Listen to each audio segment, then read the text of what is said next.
Hello, Soundhole Sniffers. My name's Aaron Short. Welcome to my YouTube channel. And today is Monday, January the 24th. Hope everyone's doing really well. We had some Martin news last week, and both myself and Maury have already spoken about it. But today we're going to argue about it. It's going to be really awesome. Let's welcome him here. It's Maury Rutch. How you doing, Maury? I'm in an arguing mood. This is going to be great. I was going to use the snap cam where I'm the troll and you're the Martin guitar, and I'd say all the troll comments to you and you answer them all. Well, I hope it's not too late to do that. I think that would be good. Snap cam, unfortunately, everyone will be very disappointed. The snap cam app is not working right now for me. So there's no guitar head this week. There's no troll head this week. That would have been a fun way to do it. In fact, we should do that in the future. We should use more like animations in our show. I think people would like it, make it more entertaining. Probably go really well on TikTok as well, wouldn't it? All right, let's say hi to our friends, and then we'll get into the Martin Sc30d, which is now in stock. Can you believe it? Maury's actually got these in stock, but there's also the new ones that we're going to dissect together with our friends in the chat as well, and see which ones we think are interesting and which ones are not. Or maybe they all are. We'll find out. Jim is here. A very good afternoon from Vermont. I think I would go with the Sc30d Special Natural, but I don't gig, so the pickup would be a waste of money. Jim, we're going to get right onto that, so don't worry. I know you're dying to discuss this with us. A very good afternoon from Vermont. David Foster's here. I tried one, and for the price, it was quite good. So Sc30d. I still haven't really played one apart from at Summer NAMM and Winter NAMM. There's a video online of me playing it at Summer NAMM that Maury shot. Excuse the planes are flying today. I haven't really played it in a regular room, which I think is a fairer judgment. Although the Authentics sounded good even at Summer NAMM. So maybe that's not true because it sounded good there too. David Foster says, hi Patsy. Here's some ads from Aaron Short Music. Please get your Soundhole Sniffer merchandise at that address. And here's my Buy Me a Coffee link. Actually, I've been off the coffee for a while. I should change that to Buy Me a Soundhole or something. Marco's here. Oh, it's cold and in Macedonia. Hi, Marco. Good to see you here. Okay, Kooky, good to see you. Bonjour. Is the chat the same in both channels? So this is the way it works. We're restreaming on both of our channels. The chat isn't the same. If you're on Maury's channel, you think you see a different chat to if you're on my channel. But as I'm flashing all the comments up on the screen anyway, you should stay in sync with what's going on. So it doesn't really matter where you are. But the other thing you could do is open up two browsers, of course, and then mute one of them, and then you can see both chats. So, like I said, you can also watch the replay on YouTube of this later on tonight and watch it in double speed and save an hour of your time. But I shouldn't advertise that either. Chalarism says, greetings from sunny North Georgia. I have a question about the special Sc30d. Are the Tuners Graphtec? Well, I think someone said that they were in your stream, Maury. Is that true? They should be the Graphtec skeletons. Yeah, the skeleton ratio tuners, yes. Okay. David Foster, I'm in Seymour, Connecticut. Lewis, ready for this? We back, baby. Let's go. Hi, Aaron. Gayot. Okay. Calm down, Lewis. I think you mean goat. Okay. Greatest of all time. Unless GAOT means something else. Try and figure that out by the end of the show. Rosanna's here. Great to see you, Rosanna. I hope you have the time of your life today. Lewis says, notification gang checking in. Stay warm, everybody. My best friend, Rosanna, is it? Wow. When did you two become best friends? Vic G, hi Maury and Aaron and everyone tuning in. Good to see you, Vic. Jack, good to see you, Jack. Happy Monday, all. Phil Watson, I was just thinking about you the other day. It's been such a long time. How you doing, my friend? Yeah. Great to see you here. What's up? Jim says I've got both screens going. That's the best way to do it. That's the fairest way to do it. I might do a poll later too, so that'll be on my channel. So yeah, if you have both windows open, that'll be great. Hi everyone. I tried an Sc30d at my local dealer on Saturday. Kooky, what I love about you when you're here is you do not hold back. Do you like it or not? Let me know. Give me the full kooky answer. Rosanna K says, hi Lewis. Jim says, and what did they say? Sorry. I miss Guitar Head, says Lisa. Well, I'll try again. I'll try. I was going to do the troll. There's a troll head. Like on the internet, you get the black and white troll cartoon face. I was going to do that. Sure. So that might appear next week. I do have a great viewer's comment from Bunny Barnes, another person from the Tommy Emmanuel clan. Ooh. So there's no Guitar Head this week anyway. But if there's not a viewer's comment next week, there may be a Guitar Head. So we'll see. Old says hi to Aaron, Maury, and everybody. Kooky says Aaron seems to see us. Oh yeah, so on my screen I see everything because I'm using Ecamm Live. I see all the comments, and what I'm doing is I'm bringing them all on the screen, so you'll stay in sync anyway. So that's fine. Lee says hi everyone, and chat working again. He's saving up to buy that special SC13. Lisa says hi all. Lee says David might always be first, but I was last on Aaron's dream last night. Okay, this is getting weird now. I'm going to change the subject. I hope he meant stream. He does mean that because thanks everyone for watching me yesterday. It was a fun time, and that's what happened. Lee was the last to leave, and he said that. Do be careful when you type these days on these phones, where you can really get yourself into a lot of trouble. I should know. We won't talk about that. A custom SC13E authentic for Aaron Short. Oh, hi, Denny B. Thanks for subscribing. That's awesome. A custom SC13E for authentic for Aaron. Since the SC13E is only a couple of years old, I guess you consider it an authentic. That's right. The guitar Maury has is an SC13E authentic. There we go. David Belch is laughing. Oh, okay, he meant stream. It's a good thing I didn't say, how do you know that, Lee? How do you know that you were in my dreams last night? That would be really awkward, wouldn't it? Let's talk about Aaron's dream journal before we get into this guitar. Oh, you don't want to hear about that. I've not had any dreams lately, actually. My dreams happen when I'm on the phone browsing guitar stores late at night. So I don't have real dreams anymore. Aaron sees all. No, that's scary. Okay. Kooky, am I going to give your opinion before we even talk about it? Okay, why not? This is Kooky's opinion. I think it's too bright. Martin Spy's going on Taylor territory with that. I understand, but I prefer regular Martins. The neck is very playable along the neck, except in the lower position as the MLO. One thing I'll say about that is don't forget, just playing devil's advocate here, don't forget the SC13E has 11s on it, and most Martins you play are going to have 12s or 13s on them. And I think that does make a big difference. It makes a big difference with my electric guitars, for sure.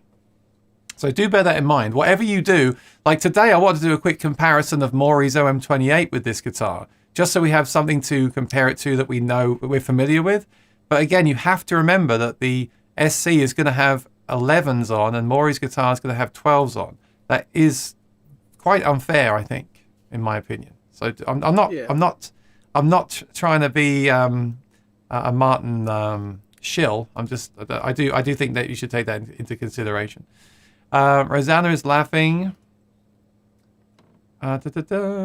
Dukes of Troy, good to see you here. Welcome. Hey guys, why would I want a scalloped versus a non-scalloped brace guitar, and what bracing is in the SC13E? So what the SC13E is scalloped, right, Maury? Well, it's going to have its own proprietary. That's easy for me to look say. at big words today. Proprietary bracing. Spoon and I were talking about this, and I let him say that word. It's really it's not the same on each side. Like the treble side gets a different treatment than the bass side does, and the whole reasoning for this is this guitar is really built to make sure it does not feed back at really loud stage volumes. So going back to Kooky's message a minute ago, I bit my tongue and I was going to speak up and say something, but it comes into it's more appropriate to say it now to this comment. This is braced so that it will not feed back, and if you really take that to a certain extent, the guitar does not vibrate as freely as it would if it was scalloped. So if you want to compare this to something else, it really is meant to be plugged in. But why would you want a scallop brace guitar versus non-scalloped? The fastest answer I could give you, that won't take too much time, think of scallop bracing as a big round subwoofer surround sound type thing where it's just all enveloping and it's all around you. And non-scallop bracing is more focused and it's more laser beam, so mid-range things jump out of the guitar better. So if you want to cut and you want the notes to just jump out of the sound hole going forward, that's non-scallop bracing. And if you want to feel like the whole guitar is around you and have a lot of subwoofer bass presence, that's scallop bracing in a quick answer. Yes, and we both have videos comparing scalloped to non-scalloped guitars on our channels too, so check those out. I agree. I like the non-scalloped more than I thought I would, because it has that presence and that fullness and that punch. But at the same time, I see why most guitars from Martin are scalloped, because you get that instant kind of wow factor of that big open sound. And I think most people are going to prefer that. So having played both myself, I think unless you definitely know you want non-scalloped, I would go for scalloped. That's my opinion. It's also easy. The word open. That's a great way to say it. Open. Yeah, it's also it's so much better when I've played the guitars in here for a while, because I really get a sense of these things, and I can see there are definitely players that will like the non-scallop, like bluegrass, where you want that real like direct full tone. But then I think most people that fingerpick and strum, I can see why most guitars have the scallop bracing. It's very pretty and open, and yeah, it's just nice. So it's also easier to shop for a scallop guitar because there's only a few non-scallop guitars, right? It's the D28 and the D35, as far as I'm aware. Yeah, the reimagining of 2018 changed a lot of things. Yep. Yeah, and I can see. My point is, I can see why, because I think most people would gravitate towards the scalloped. Cookies. Well, I want to talk about that pickup, but we'll do that later on, because I don't understand this whole thing of it's braced and made to not feed back. I don't really. I mean, has anyone ever tested this? I can't believe this is actually real. Have you? Martin has it. Martin's the whole idea to have the offset body. The fact that if you could picture when you're building a studio, they always say don't make your studio, exact the same dimension walls because of modes and the way things are going to bounce. The fact that this is asymmetrical, it's the bracing and the body asymmetrical design of this is made to cancel feedback and to be very resistant. I don't know if it's fair to say that other guitars are so feedback prone that they had to do this, but that's part of the idea behind this. But it's also an empty box, and I don't know. Have you done that test yourself, Maury? Have you plugged that guitar in by a speaker and held it there to see how resistant it is? No, not. I mean, I've done some setups here where once the setup is done, we have to make sure that the pickup works correctly. And one important part of that is to make sure every string works correctly. So I've had, I don't know if I told you a couple of summers ago, my Bose Tower, it didn't break, but it would no longer come out of the bass. So long story short, I brought that into my recording studio here at the store. So my store where I do these videos and where I'm sitting now has a Bose Tower that belongs in a restaurant. So I have a lot of sound down here that doesn't have to be as loud as it should. And when I do my pickup tests, I don't do it for that reason, but I've had this guitar very loud.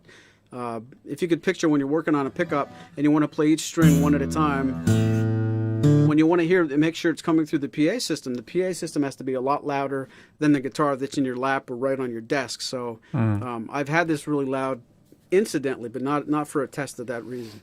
I'd like to test that myself one day, because I feel like I've got two thoughts on that. One is that it's an undersaddle pickup, which are pretty feedback resistant anyway. And the second thought is that depending where I stand at my show, I don't really have a problem with feedback unless I'm in a certain venue, standing in a certain position. So I'd like to do a test where, I guess the ultimate test is just to hold a couple of guitars up to a speaker to see when they start to go.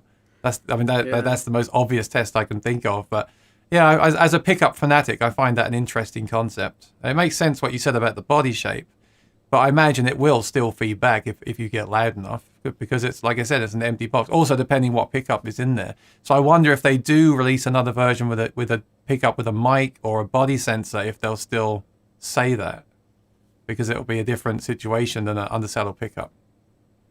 You know what I mean? The mic and the body sensor is gonna make all that argument go out the window. And you might remember seeing Craig Thatcher playing these at the NAMM show. This is also designed, and I don't know that I would ever do it, but I shouldn't speak until I try it. You can actually go to a gig with your Strat, unplug your Strat from your electric setup, plug this in instead.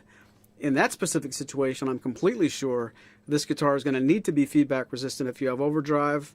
I've seen a local band around here did some Eric Johnson stuff at an outdoor gig where they had this, and he was playing Cliffs of Dover, and it sounded like Eric Johnson's Strat and Tube Screamer. Really? It was dirt, and it was like it worked. But now when I say that, this is how many streams have you and I done. I've never, ever talked about how I'm looking forward to playing my Martin through overdrive pedals and my Mesa Boogie amp. But that only shows my ignorance. I don't know from experience, so I don't know why you haven't done this. Like this is you're doing TikTok now. This is the TikTok video. Shredding on the SC13E. Is it really? Of course it is. Of course it is. It makes total sense. No, I think they're trying to go for a younger market and people that play electric guitars.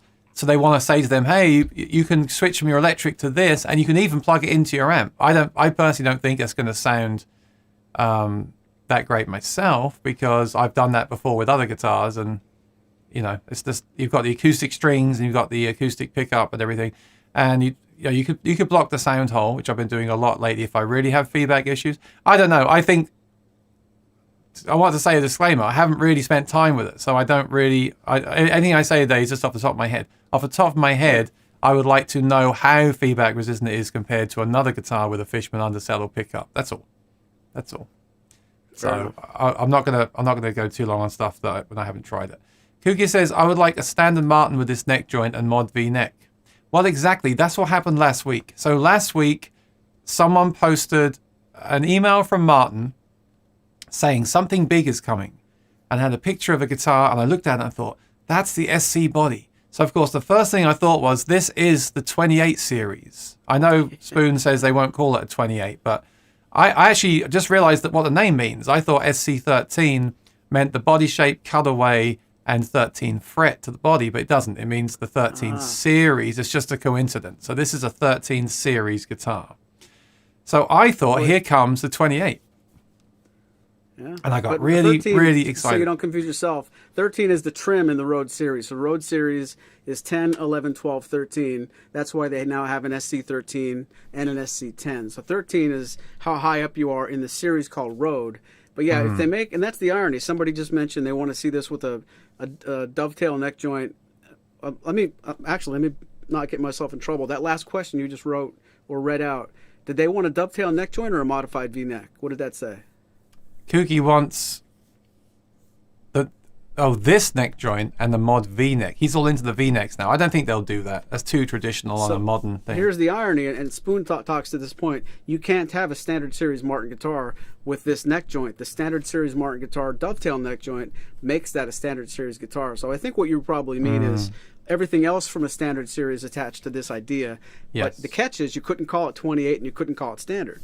Or maybe interesting. So we don't know what they would call it. They would call it something like SC Deluxe or SC Super or something, right? Yeah, they can't use the 28. But if I say SC28, I mean the OM28, but in this guitar, basically. Or like the one they made for John Mayer, right? That was awesome.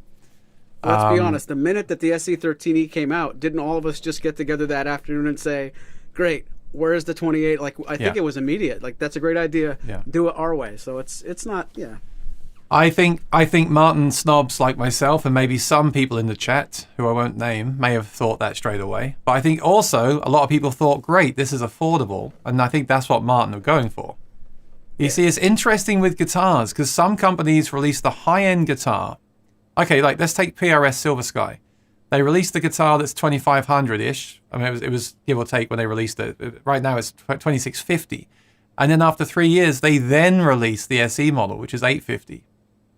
Now with Martin, they're releasing the SC13 and now some special editions and the 10, and then they will eventually release the 28 style, whatever. Yeah.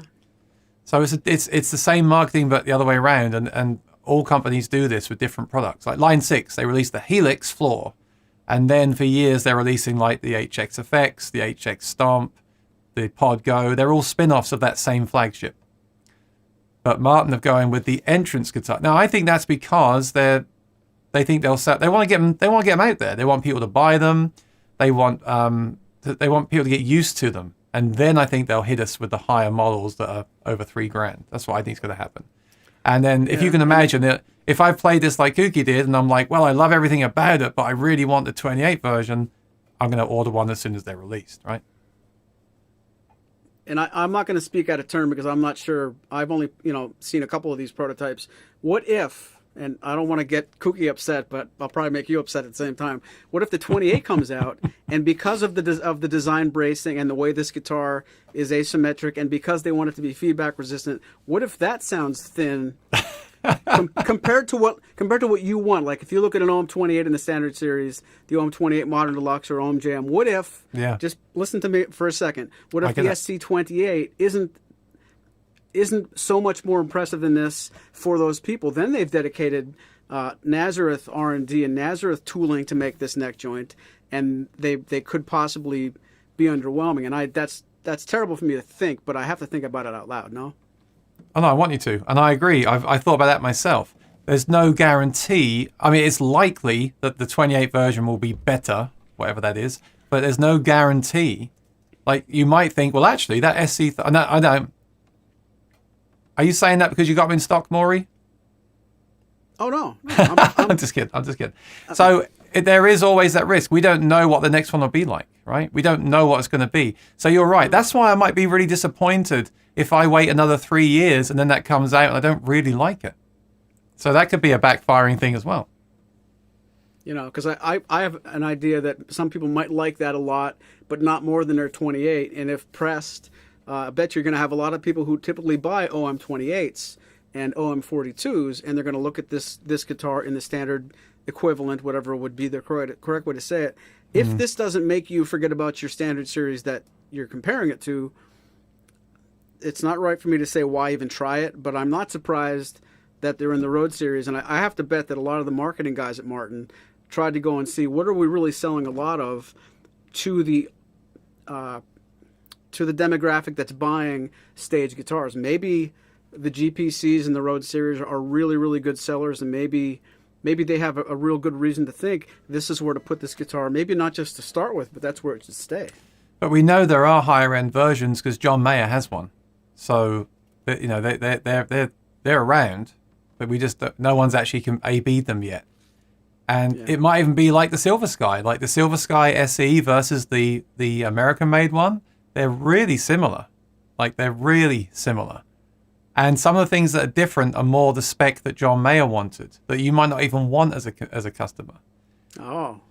And when you're thinking 850 versus 2650, so you could get that as well. Like they could bring out the new version and we could A/B them, and I could A/B them in person, and I could say, well, actually, I'll go with the SC13. So I was just kidding before. I totally agree with you. It's just, of course, as a Martin snob, I wish they were here now so I could do those comparisons and see what they actually do with them. The other thing is I'm kind of hoping they do some new pickup system, like brand new pickup system in that version. Because we need to talk today about the pickup being changed as well. So I thought the Fishman pickup was really integrated into this guitar, and the new ones they're being offered with the Baggs Element, right, undersaddle. So they're not fully committed to that. They're not. My point is, that's not like this guitar is always going to have a Fishman system.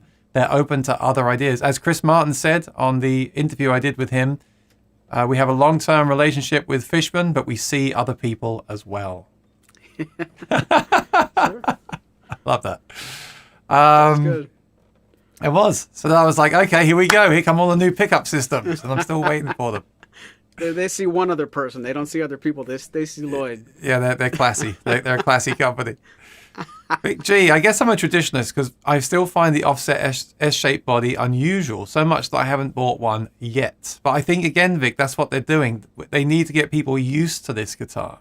Because when you first release something like this, especially when you're a traditional company like Martin, it's such a shock to some people. And there'll be some Martin customers that never buy these, of course. And that's fine. Right. I'm all for companies doing their authentic guitars like Martin do, their standard series for most people, and then this line, which is like something new and interesting. But I want all companies to do that. So Fender do that as well, right? They have their custom shop age strats. They have their professional series strats with humbuckers and things for the masses. And then they have the Acoustasonic, which is a way out there thing, which you either love or hate. So all companies are doing this, and it makes sense that they all do it to cover the whole market. But the interesting thing is down the line, if you end up buying one, Vic, because you see it so much and you get so into it, we'll see. Scalloped is more responsive. Unscalloped is great for people who dig in hard. Good. I have a feeling the micarta nut and back and side veneer, as well as the metal-assisted neck joint, add up to make the Taylor sound Kooky hears. What is the Taylor sound, though, Kooky? That's the question. Do elaborate. And what are you basing it on? Are you basing it on every Taylor guitar or just one series of guitar?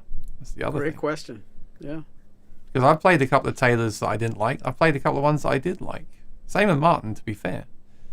Old says, I had one for a while and kind of regret trading it in. Really love the playability. I think that's what the main thing is with these guitars, right? The playability. The 11s, the low action, the simple adjustments. We spoke about neck resets before. This won't need a neck reset because you can do it, you can have someone do it very quickly because of the design. This is definitely a modern take. David Belcher says, okay, David has one, he told me. Mine doesn't feed back, and I'm playing in front of a very loud drummer as well. That's good to know. But David, the thing about that is, it's so, and I'm not being difficult or whatever the word is. This whole feedback thing is so dependent on how loud you play and where you play, and like I tend to never have feedback issues, but there's certain rooms where they like put you in a corner or something, and that's where the feedback builds up. Or especially if you have like a monitor in front of you, and again, depending how loud that monitor is. That's the thing. So, but it's good to know. It's good to know it's your experience. I guess I could ask you, David, did you have feedback issues with your previous guitar? That'd be a good question. Kooky says, thanks, Maury. I never thought of that, but it is so true. I thought nearly the same about forward shifted and standard. Somehow I feel standard X-braced is more directive than forward braced. Symmetrical cavities have a much more responsive resonant frequency than non-symmetrical. Okay. Yeah. Okay, that's good. That's the science of it right there. Thank you, Jack. I guess adding an X-brace to the back also kill a lot of the back resonances too. So how do they do that, though, without affecting the tone? That's the question I have. I don't think they did. I think they have affected the tone, and I think that's part of the... let's be really honest, and you tell me if I'm wrong, and this is going to show that Aaron and I don't really pre-prepare for this show. We don't ask each other about the answers before we say them to you. Has anybody ever played an SC13 and thought, that sounds like an OM28, that sounds like an OMJ? I don't think anybody has ever played this and said the words fat or really big. I think playability always comes up, and the word thin. I don't think Martin did brace the top and the back without changing the tone. I think this tone is very polarizing. Well, they say it still sounds like a Martin in their advertising. So, what is the sound of a Martin that they're referring to? Well, I think there's still some throaty, healthy enough low mid range that keeps it from being anemic or and this is me talking from third-hand experience from other people. A lot of my customers who do own Taylors that want to come and buy a Martin have said their Taylor sounds thin, a little bit plain, a little bit boring. I think the complexity in the low mid-range and the bassiest part of this voice, there still is some bass. I think that's the Martin sound that people are going to say. Dick Boak is famous for saying, it's easy to build a guitar with treble. It's hard to get bass out of it. I just think this doesn't... I don't think the feedback I've seen from customers and from people on forums has ever tried to convince another player this guitar has a fat, full sound. Compared to other brands. Well, now I want to go down to Manhattan and compare that to a Taylor. Okay. I don't know. I think they might do an SC16E. That series seems to have a lot of one-offs. That's a great idea. That's Make very it part of the logical, 16 honestly. series. But they threw a spanner in the works here because they made that John Mayer edition. Why didn't they release that edition and offer to put your own name in it? I would have bought one on the spot. I was told that was a gift for John. That wasn't something you're going to buy later. That was but the nice people at Martin built it for him. I don't know anything about the why or when. I know it's not. I know it's a one-off, but I'm just saying they could have done a run of 150, and whoever buys it has the option of having their name on the fretboard, not John Mayer on the fretboard. Well, agreed. That's the dream. That's the dream we were talking about earlier. That's the dream that Lee was in earlier. Yeah. he was putting my name on the fretboard, and then he flipped the guitar over, and he'd written it with a Sharpie, and that was the nightmare that began.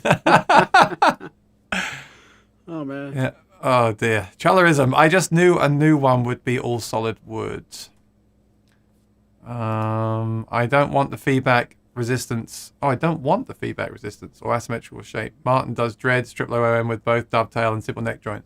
I like the idea of easy to reset neck joint. Well, I think everyone does. I think we had that conversation last week, didn't we, about when you need to get a neck reset. So that's obviously something they're considering as well. Some guitar buyers want to buy a guitar, but they're not. You have to think about that happening, and that's what this assists. So that makes me wonder: will they ever put this neck joint on other Martins eventually, really down the road? That's you can get this playability, but give away the asymmetrical shape. Not like trouble, as I'm saying, or was it? Maybe people want this. Well, I don't know what people want, but I could see the point of maybe there's something that attracts people to this neck and playability, but they don't need the S and they don't need the feedback resistance like was just mentioned. That's a really interesting point. That's interesting. So tackling one of the tough subjects here. Yeah, the adjustable neck on an OM42, like a hybrid. I mean, I'm sure one day that's going to happen, but not for a long time. But I think if people love the guitars and like I said. They're planting seeds at the moment. They're saying, hey, what do you think of this? Buy one of these. Check this out. And then over time, that will dictate what happens with the market, I think. I'll be okay with a high saddle new guitar as they used to do back in the days. Well, you're a traditionalist, Kooky. Jim says, for those that play in alternate open tunings, the Graphtec ratio tuners might be an advantage from Graphtec. With ratio, one turn is about one tone change on all strings, making tuning, retuning, and open tunings easier, quicker, and more intuitive. Let's talk about the tuners then. So the tuners on the new models are the skeleton tuners. Now, I have experience with these because I bought their used GPC Aura a few months ago, and that had those tuners on it. So I can tell you my review of them right now. I hadn't thought about what Jim just put there. I think that's really great if you do play in open tunings. I don't play in open tunings that often. Maybe I should do it more often. But the downside for me with those tuners is you have to turn them more. So when you're restringing the guitar, it takes quite a while to put the string on. All right, so that's either a good thing or a bad thing. Like if like you said, if you're doing different tunings and you want that advantage of that high ratio and getting to, and accuracy, that's great. If you're like me and want to throw a set of strings on I said last week I don't restring often, but let's say we restring every Sunday and we want to just get them on there, use the peg winder and play in standard. I don't see that as an advantage. I think I'd rather have the vintage tuners on there that you've got on this guitar, actually.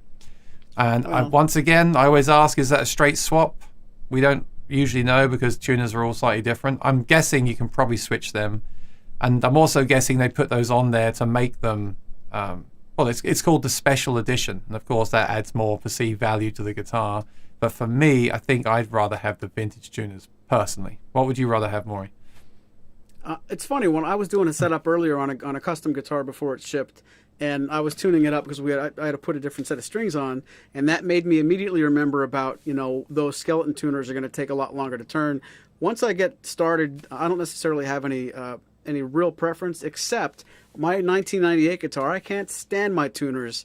They're so tight and they're so finicky. And as soon as I go and play that and I'm in tune, I forget that I hate them.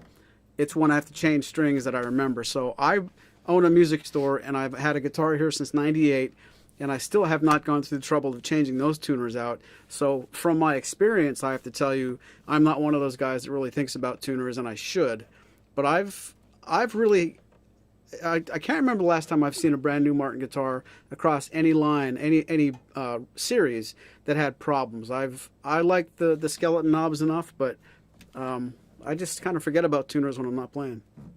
Yeah, I don't think I would bother to change them, but I think it's always good to know if you can. Like, I wish all tuners used the same holes so you can change them, even though a lot of people won't bother to do it. That would be a cool thing. So you have the option down the line. Yeah, I don't mind them. I think they go with the look of the new guitar, but in fact, what I should do at this point really is bring a picture up on the screen. Let me go to martin.com. I'm sure they have pictures there already. I think they go with the look, and the look is interesting because Let me share this screen here so we can both see it. 1 second. I don't want to click on that guitar head by mistake. Oh, it's not working, so that's fine. Oh, nice. We're at Martin right now. I think the... I'm blocking the guitar. It's completely useless. I think the tuners go... Let me hang on. Let me see if I've got another picture. Okay. Now you're blocking... I think the new tuners go well with the aesthetic. And what did I say last week about sunburst guitars? I said I don't like the aggressive sunburst that Martin used. What happens this week? Yep. A new burst. Did I know this was coming? No, I didn't.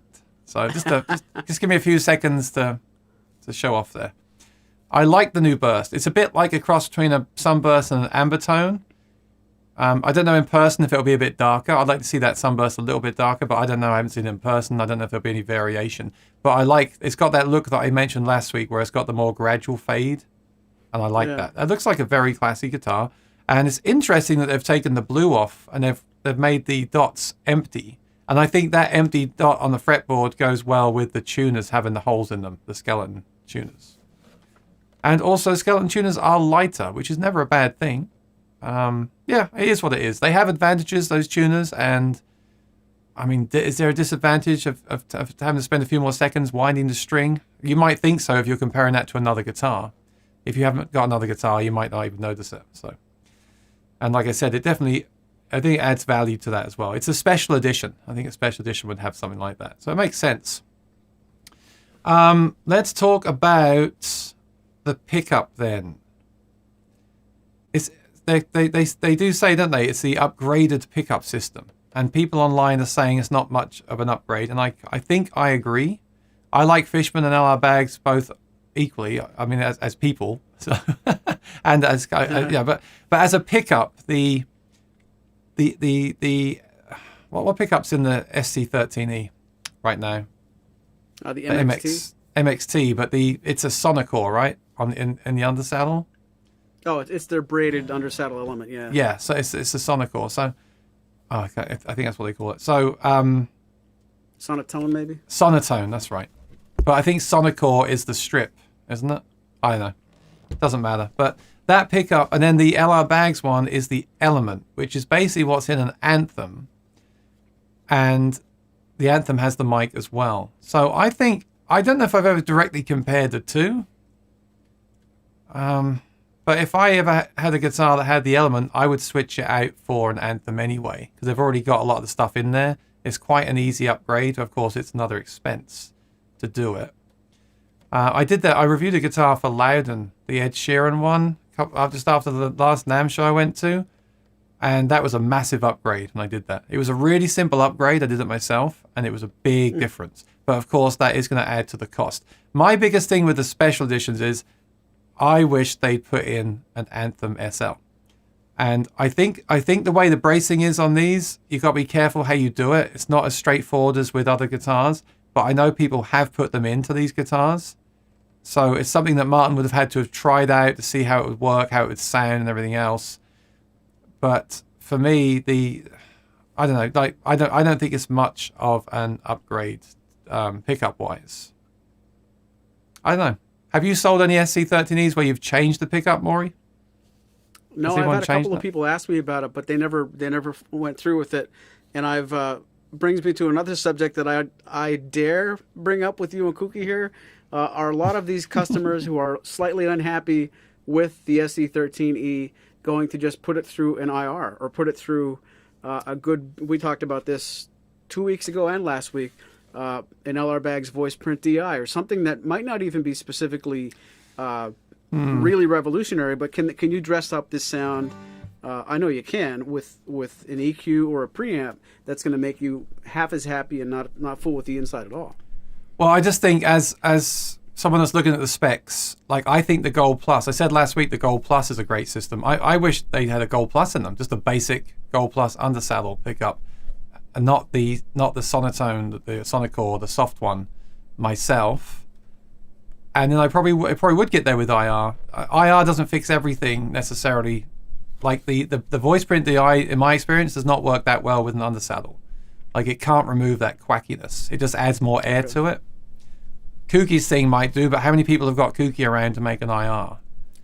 So, I mean, ultimately, I'd like to see a new system, which is just next level, but that's probably not going to come until a higher, more expensive model. So I don't know why they went with bags on this one. Is it to like keep both companies like happy? Like, hey, you can have this one. I really thought the Fishman was going to be synonymous with this model. Like, hey, like the Retro series, this is Fishman. Yeah. I'm really surprised to see they did that. I think, to answer your question, part of it certainly is, throwing LR bags a bone. I don't think it should be looked on as problematic or as something you shouldn't do. I'm sure if Martin's going to make this many guitars this year and they're going to invite some of them to have LR bags in them, I think that's something that makes some sense, both in politics and I'm sure they have a customer base that wants to see LR bag stuff there. So right. It's probably a matter of why not. And if I could say something really off the record that no one at Martin would ever probably admit, maybe they just have a much easier time getting the LR bags element right now with the way supplies are, and they just I was going to say that too. Yeah, maybe there are other choices. Maybe there are other choices from bags that they would go with, but the element they just have enough of. So I don't mean to say that as if it's like a negative thing, but if Martin's going to introduce a guitar 3 or 4 months ago and it finally comes to fruition and NAMM comes around and then somebody at Martin says, oh no, we can't get 2,500 of these in time, do you shelf the guitar or do you just change it up a little bit? I have to wonder, because it seems kind of out of left field that it's the element to me. I think you're right. It's similar to the Fishman version, and maybe Fishman can't source enough of them right now, and they had to go another. We don't know. This is all speculation. But for me, the Sunburst Special looks awesome. It's $2,000. For me, if that had the Anthem SL or similar in it, I would have been really excited. But the Anthem, what's it called? Element. For me, again, I mean, look, I review pickups. I'm a complete pickup snob. I probably wouldn't want to take that out and geek with the Element, okay? It's just the truth. I would want to put an Anthem in there. That's going to cost me $200 to do that. If it's possible to do it all, I need to try it. If it is possible, because of the bracing, because you've got to stick the mic inside. If it is possible, here's my question, Maury. Should I get the $2,000 special and upgrade the pickup, which will get me to around 20, well, actually, yeah, maybe let's say $2,300 at that point? Is it not worth waiting to see if there is a new version? I mean, I imagine that a 28 style version would not ship with these pickups. It's going to have, well, we don't know, do we? So it's a bit like, do you live now or do you wait? It's a bit like with everything now. It's like an Apple computer. Do I buy this one or wait for the next one? It might be better. That's what you're making me think of is, which time do you recognize you're going to buy that computer that means you don't have to buy another one after that? That's never, ever going to happen. So the irony is, if there's some truth to, and this is a bunch of ifs, I'm not hiding some information. I'm a dealer, and I'm not trying to sound like I might know what I'm talking about. And then the big reveal later is, look how smart I looked. I don't know. But if there's truth to making these very feedback resistant, and you're not seeing the Fishman Enhance, you're not seeing the Element with paired up with the Anthem and the True Mic. If they don't want to make this guitar plugged in, have resonance and body sounds and mics, you could see a 28 variant, later that still deliberately stays away from anything but under saddle. Yeah. What if you would get check this out? What if you would get a new 28 version and it has a better pickup than the Element and then the MXT, but what if it's still a single source UST? Yeah. Yeah, that's a good point, because their marketing of super feedback resistant will go out the window once you put a microphone in there and you plug it into a Fender Mesa amp. It's going to squeal. Exactly. That's just physics, right? Okay, so it's a bit deeper than that. But there's nothing to stop someone like me doing that. I could buy one of these and upgrade the pickup for my purposes. I really love the Anthem lately, so I could do that. Okay. And I might, yeah. If that's true, then I think Martin is smart to put the least expensive stuff in this. Right. Just like bridge pins. People are always go, why did I get plastic bridge pins? Right. I really think that Martin, they think you might want to change them, but they have no idea what you want to change them to. So okay. Put a $15 but time out. Just kidding. Sorry, but I can't remember my good ideas that kidding. long, and if I don't want to spurt No, them out, but, I agree with you. know. I just want to say this though. There's guitars that are much cheaper that do ship with the Anthem. So, but then again, Martin's pricing is so different to other companies, and like I said, $2,000 does kind of fit nicely with their pricing. So I think if you want this guitar and it's a Martin, I get why they went with $2,000, but I'm also frustrated that for $2,000 they didn't put an Anthem in there. That's. Have you got an answer but there's for that? no other guitar in the market that has this playability. That's the catch. Somebody on the Really? AGF the other day was saying that, hey, you know, for that kind of money, I could get a Yamaha or I can get a Breedlove. You can't get this with those companies, and I don't mind saying that and seeming like a homer. This neck and the neck joint and this playability isn't on anything else. So that's where some of the price comes from. It has to. All right. Well, again, I haven't played one. Once I've done all these, I've got so many videos to do right now. And once I've done these videos and caught up, I'm going to get one and I'm going to test the playability because I hadn't even factored that in.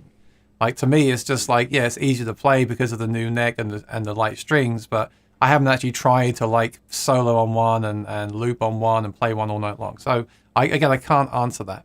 If that's the case, then fair enough. But how much is that one you got right now? Is that 14 or 16? The standard one that you've got? The SC30d Koa, I 14, don't right? honestly remember. I think it's around 14. I think it's 14 and change, yeah. So I think that is good. And then on just thinking back to the new ones, the special editions. Yeah, I guess if you don't really care about the sunburst, I guess this is still a good way to go. I'm trying to think what else is on the special edition I would want.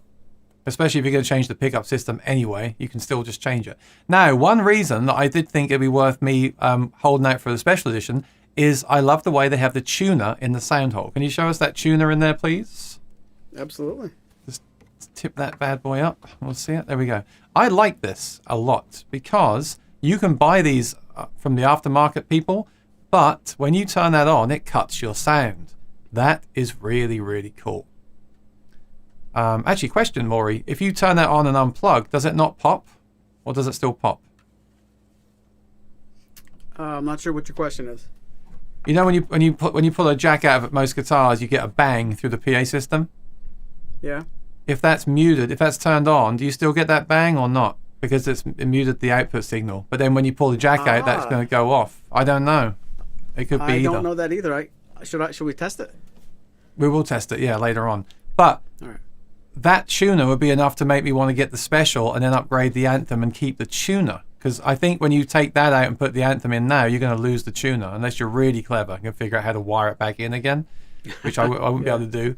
So I thought, great, the Bags one has the tuner still.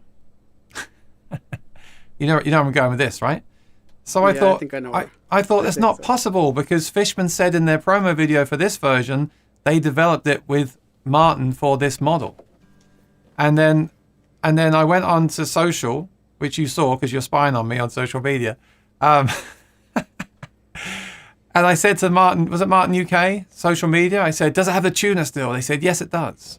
I thought, great, awesome. And then some people are saying it doesn't. And then late last night, our friend Skip Belts, he left a comment on that same thread. Did you see it? No. He said, oh, okay, good, you're not spying on me. He said, it was about 2 a.m. in the morning. He said, Aaron, no, he said, that doesn't have the tuner in that one. So I thought, this is impossible. So I go on the Martin website, and I find this.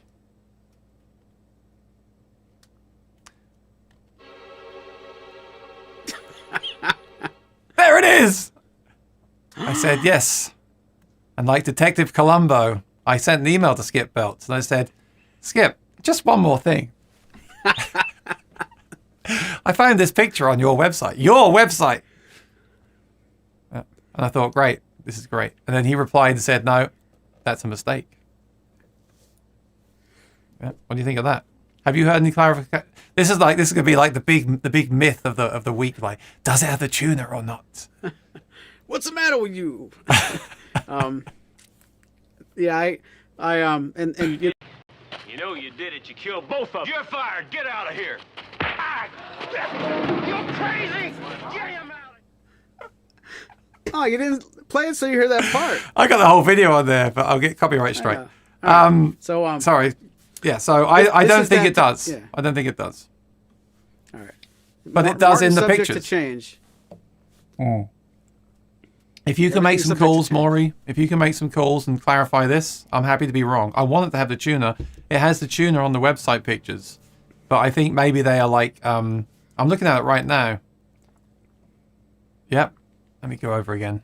Da, da, da. This is, everyone, this is the kind of thing I do all day long. This is how obsessed I am. That's why I have a channel, so I can... Someone said last week, can you make a video about it so I haven't got to do the research myself? I said, well, yeah, I may as well. That's basically what I do, isn't it? Yeah. So, here we go. There, see, it's clear as day. You see that? The controls are on the other side. That is the tuner right there in that guitar. So, I'm like, there you go. And look, there it is. But like I said, I'm sure that was developed. Fishman said they developed that for their pickup system. So I couldn't believe they'd use it in the Bags one unless they're paying them some kind of royalty. But I think it's weird it doesn't have it because it was such a big thing about the original one you've got there. It was such a big thing. And I really like it. I tried one of those once in a different model.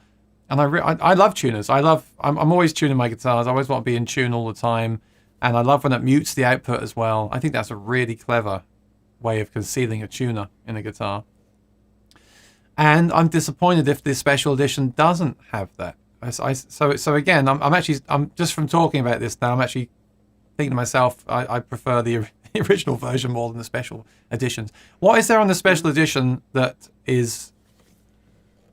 I mean, I like the back a lot. What's the back like on the guitar you've got there? This is going to be figured Koa Veneer. Yeah.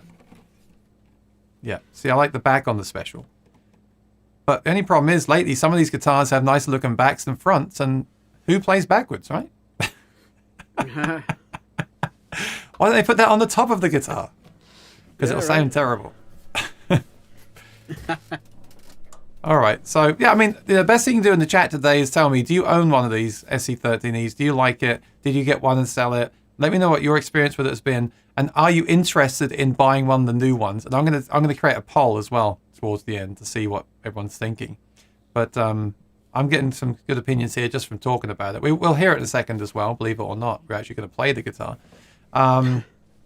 There is another one I want to quickly talk about, though, the Sc10e. So it's interesting. Oh, one more thing. Do consider this with the pricing. The Sitka top is $17.99 and the burst is $19.99. That's quite a lot extra. The only difference is the burst, right, Maury? Yeah. So you got to really like that burst to get that one because it is $200 more. So there we go. If you like the classic look, that's closer. The next question is, would you get that over the standard one? Or would you just get the standard one? Interesting stuff. So where's that Sc10e? Here we go. All right, so this is the more stripped back. This is the more affordable version. This is $12.99. But there are quite a lot of differences that would make me want to go for the standard one you have there. It's got the black tuners, which I'm not personally a fan of, but there we go. If you like black tuners, that's cool. And the back here. See, that to me, this whole guitar, I know this is just a picture of one guitar, Maury, but the whole guitar to me just doesn't look as impressive as the Sc30e standard. And the price difference isn't that great, is it? It's like $200. Yeah, and it's a lot more understated, I think, you know. Yeah, and it's not gloss though, right? That's interesting. No gloss? It's a satin guitar. Yeah. Satin, okay. So if you like satin, I've said before that I like satin for some things. If you and we've also said that satin can breathe a bit more too and actually sound bigger. So don't write this one off. Do wait and compare it with the other ones for sure. But just based on the fact that I haven't played them and just looking at it, and the price, for me, I think the standard is appealing to me. Actually, now we're doing this, and I'm sitting here doing this with you, Maury. The standard actually sticks out to me more than the new ones. So bear that in mind. And don't think I'm just saying that because Maury has a few of them in stock. I'm not. That's honestly how I feel. I like the idea of the special edition, but if it doesn't have the tuner, and I don't and I'd rather have the standard vintage tuners, then why would I get that one? Okay, I like the back a lot, but like I said, how often do you look at the back of the guitar? Ultimately, it does come down to sound, and I hope that Maury gets to do a comparison back to back with them so he can tell us if the sound is actually affected by the different build. That's obviously very, very important. So along those lines, we should take a little... I think the time has flown. We've just been talking so far. Can you just play a bit for us, please? And then when we come back, we'll do the viewers' comment and catch up on the viewers' comments. I sure can.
Sounds very good. It does sound very good. Remember, there's 11s on there.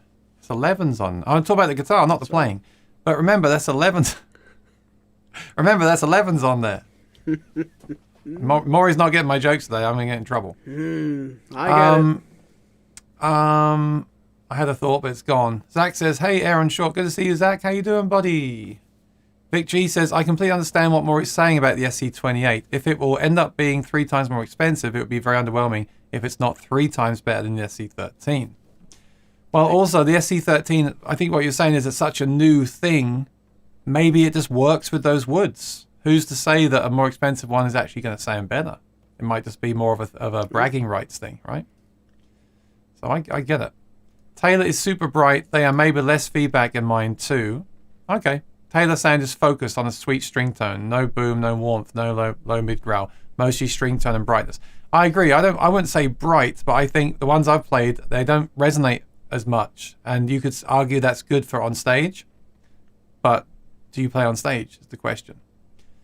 I was just thinking, Maury, this is the stuff I think about. I just wish, like, say, Fishman had released a pedal for this guitar, which has IRs made for this pickup in this guitar with the new Aura HD, and then people like me would just buy the pedal, and people that don't care about that stuff would just buy the guitar. For me, I like having everything in the guitar for what I do when I'm out doing gigs regularly, but for me, that's a great compromise. Like, put that in a little box and just sell it to the customer after the fact. I don't think Martin want to sell.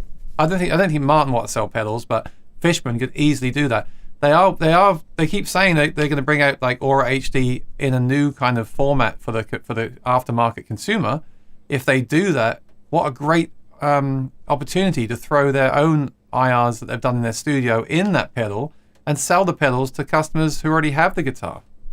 Yeah. So it's so close. It's so close. Another 6-stringer. Good to see you here. I have one, and I love it. It's incredibly versatile. The 11 strings feel great. Great playability all day long. No compromise on string tension or tone. Great. So, do you work at Martin Guitar? No, I'm just kidding. Thank you. You're bad. That's always like a catalog quote. I'm just kidding. I'm glad you like it. It makes me happy. Brian Fishkind, and I'm not saying I don't like them. I need to play them. Brian Fishkind says, been having an affair with mine for months now. Oh dear. Brian, I've got a number you can call. Using 12s. Oh, that's the affair. You put 12s. So it used to be you put 12s on a Dreadnought. How dare you? Now it's you put 12s on an SC13E. How dare you? But also find myself going back to my Breedlove J20 and Gibson J200 for the richness and power respectively. Well, there's no one guitar that does everything. So that's why you have multiple affairs. Moving on, Chalarism said even if it was something like Mutenier, not Martin I would prefer solid wood, but Martin seems to be trying to dampen all the feedback causing vibrations. Yeah, if that is their goal, then that's fair enough. The Taylor GT is meant to be a super solid wood GS Mini, but it does not sound better and costs 3 times more. There we go. So the Taylor GS Mini is a guitar that I like. I used to have one, really great guitar. And they now have this GT, which is like the super version. And they're saying it doesn't sound 3 times better, but it's 3 times the price. So that backs up your argument from earlier, Maury. I've been considering getting one of the SJ200 standards recently, says Ryan. That's good. I have a J150. Old W30. I was curious if the inside is veneered also. Is the inside veneer? Yes. No. Yep. It is? Okay. Jim says, I don't play good enough to warrant my name on the fretboard. Neither do I, but I still want it. Old says, the neck opens up possibility of different neck shapes. Just buy a mod V-neck and swap it out. Great point. Someone actually asked that at NAMM. Or was it on one of our streams with Skip? Someone said, can you do that in the future? Like you could sell a neck. Yeah. You could sell a neck with Evo fret wire and you just get the neck and stick it on. I did that the other day. I took the neck off the guitar that I was going to go outside and use steel wool on it so the steel wool wouldn't go everywhere.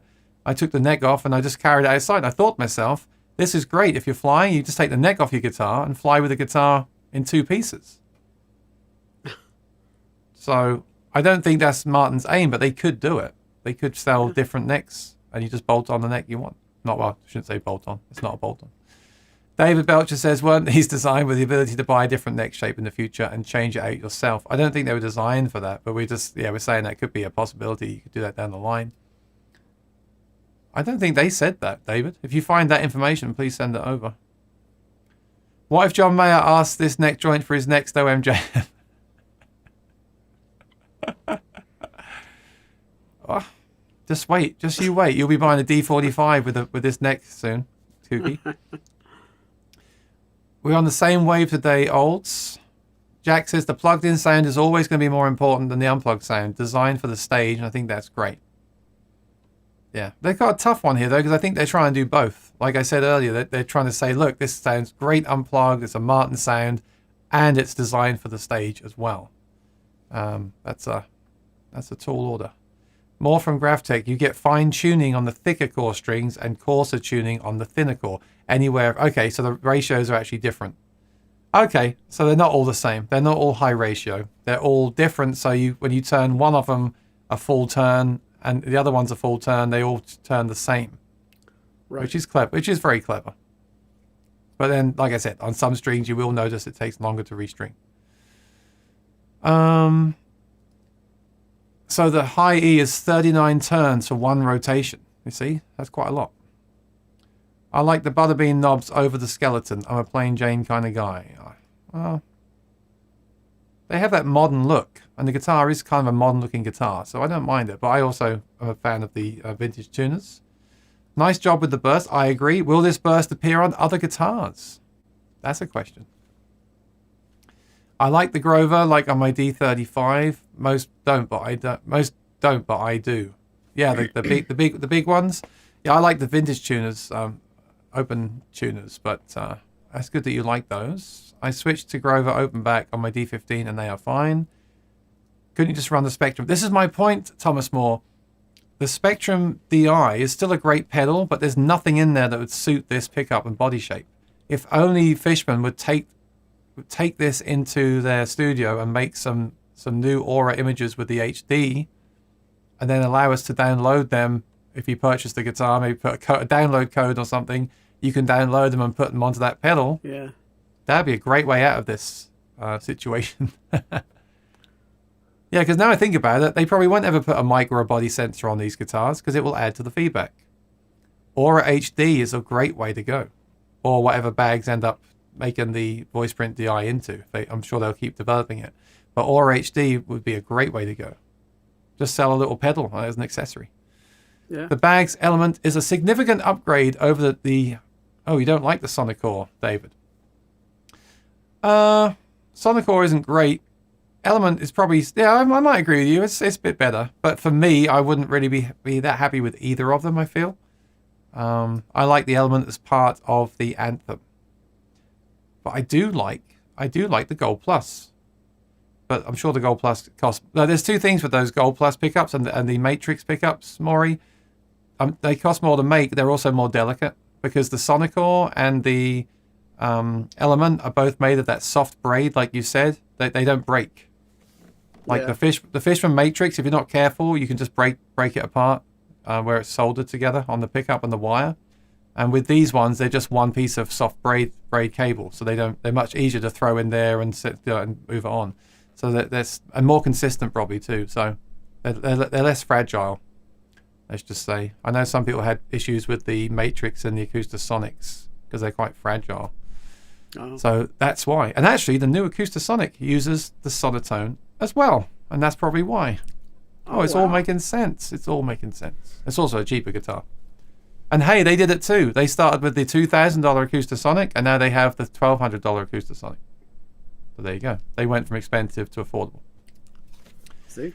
Thomas Moore says, you don't need it, Aaron. Your colorway, Martin, sounds fantastic. Stop while you can. I know, Thomas. I'm very happy with the GPC.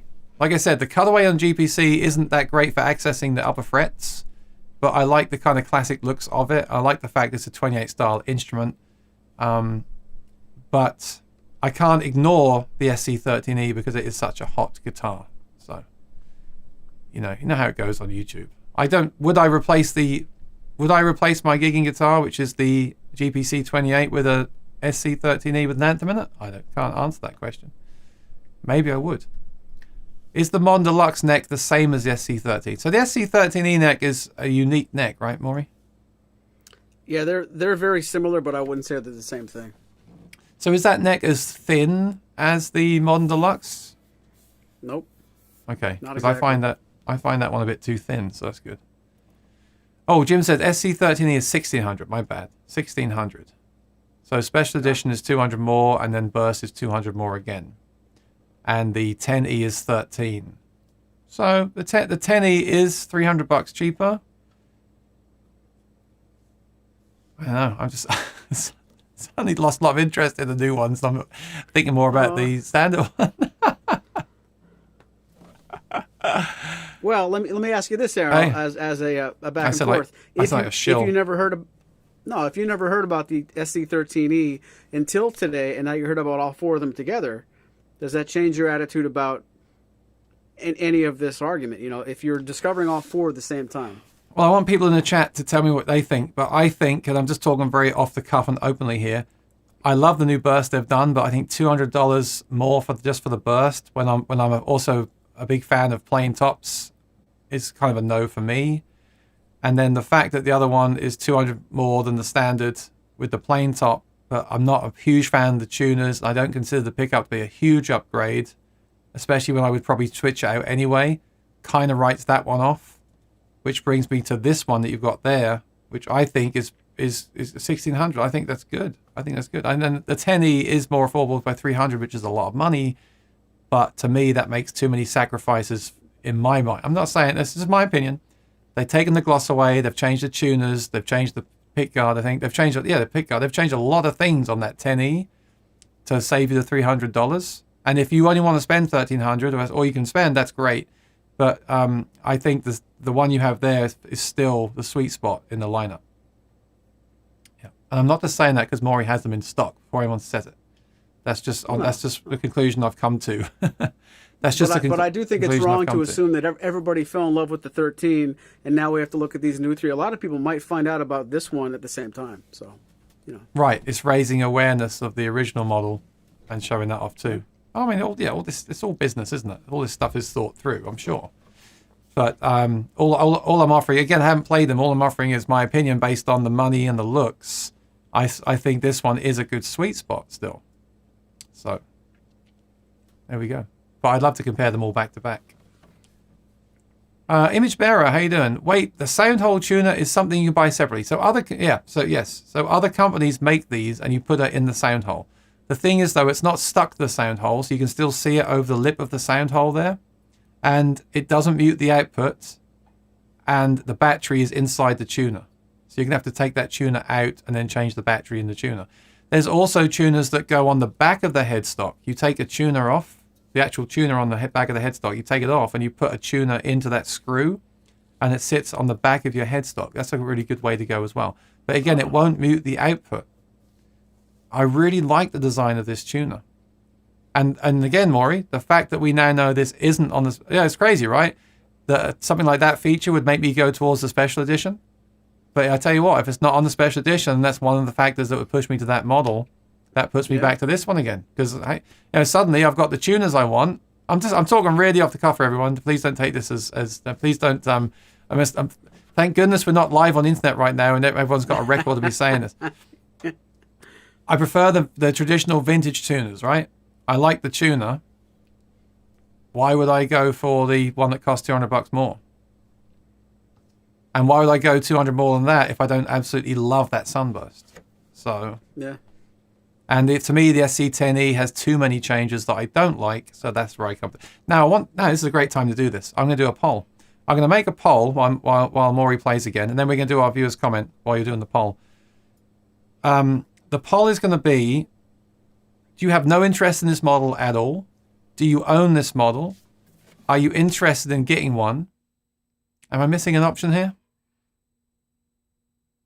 No, that's fine. And if you say you're interested in getting one, let me know in the chat which one you would get out of the 4 of them. Okay, I'm not going to do it. I'm going to do that poll.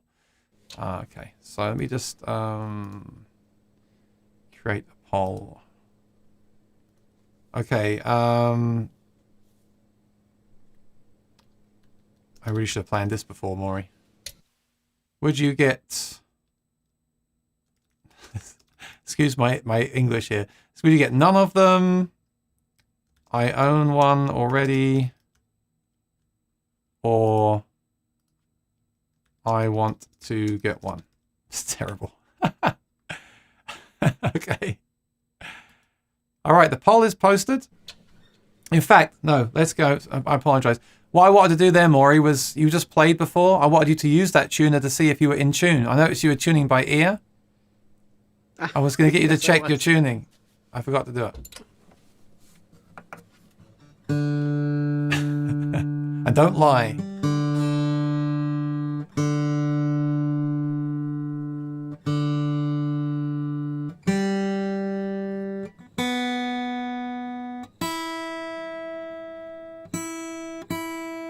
All right, the poll is live. Please put your answers in the poll.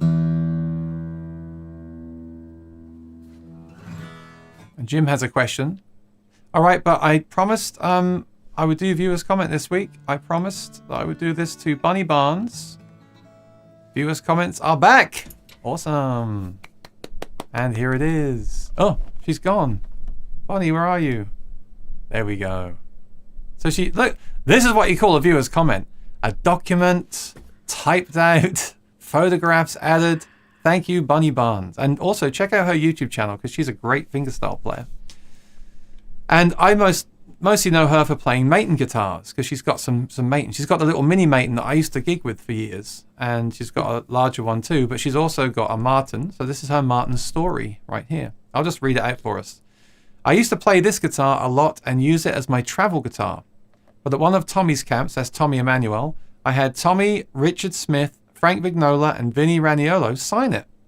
Now Maury has his guitar signed as well. Now I take it with me to concerts and have other major guitarists sign it. Oh, that's why you haven't asked me to sign it. Just kidding. Just kidding. Now I take... Okay. the first picture shows the main body of the guitar. There's one signature I can't place and would be curious if any of your listeners can recognize this signature. Oh, this is great. Okay. This is great. So so Bunny is also looking for assistance with identifying a signature that she doesn't remember getting. This is cool. So the first picture there is her with that said guitar. That's cool. And then that is the signature. Now, hang on. Spoon Phillips. No, just kidding. That's bold. I have no idea. Oh, hey, I'm not saying he shouldn't be on there. He should. I don't know if she knows Spoon. Do you recognize that signature? Can you take a guess as to what that name is? I'm looking at a monitor really far away from me, so I'm Okay. having a hard time. I can't be critical of that signature. I don't recognize it. I'm looking at a monitor really close, and I can't make it out at all. So sorry, buddy. But let's leave this up there for a few seconds. If you're watching and you know that signature, please let us know whose signature that is, because Bunny would be really appreciative of that. There she is with the guitar, pre-signature. Wow. I guess you could call this a signature model. All right. Man. So there she is with it, playing the guitar. The second... Oh, no, sorry. This is a different guitar. Okay. The second guitar is my other Martin 018 from 1962. Why didn't you start with that one? 1962 018. I'm the second owner. It plays beautifully. I had a friend who worked at Martin take it in for me, and he worked on the action. Very smooth and easy. Except the prior owner must have worn a belt buckle. Who would do that? And scratch the heck out of the back. This was Elvis's guitar!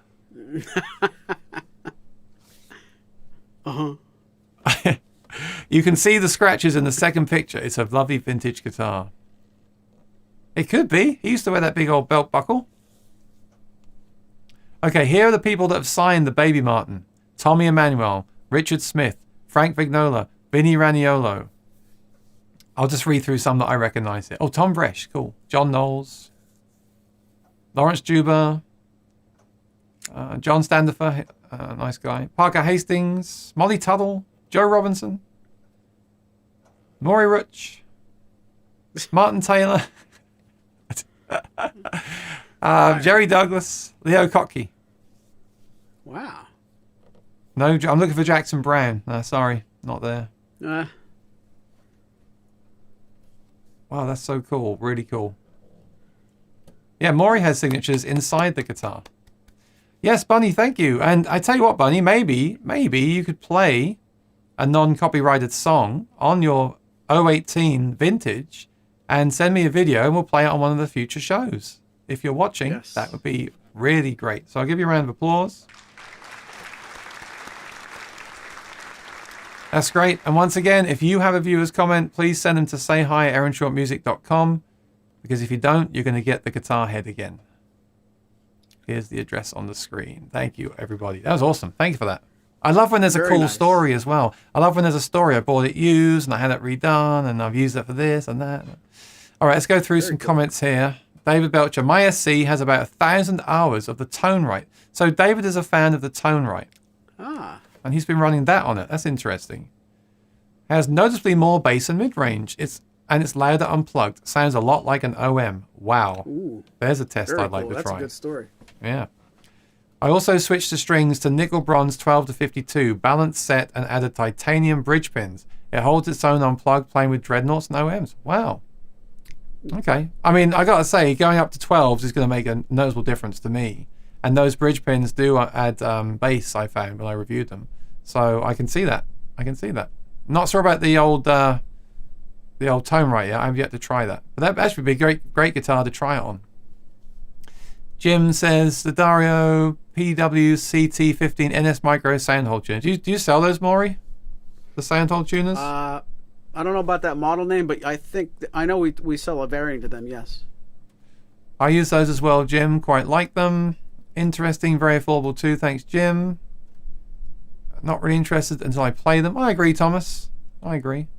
Steve Smith. Hello, Aaron, Maury. The guitar looks and sounds amazing. Have a great afternoon. Don't you say that to all the Martin guitars, Steve? Thomas Moore says, I'd say they're competing with the Taylor 214 CE, but have the unique neck. Yeah, but I think the Taylor's $1,000. Thomas Moore says, sounds pretty good, a bit bright. Jim says the 10E is 500 less than the 13E natural and 700 less than the burst. To me, that's a lot of coin difference. No, I think I closed the page. I don't think it was that much. Was it that much of a difference? The 10E is 13. The standard one is 16, right? 16. So it's 300 difference. Yeah, not 500 difference. Well, you mean the special. Yeah, the special natural. That's a big difference. Yeah, I guess it depends which way you look at it, which one you compare to the other. Yeah, the 10E compared to the $2,000 special is a big difference, of course. That's $700. I still think this standard one fits nicely in the middle. Mike says it says the SC10E is ebony. Yeah, I saw lots of differences when I looked at that one in the specs. Steve says definitely not a D18. Well, I wouldn't expect it to be. I mean, I wouldn't even say an OM28 sounds like a D18. Yeah, it's just. How does the sound hole smell? Great point. Let's do that right now.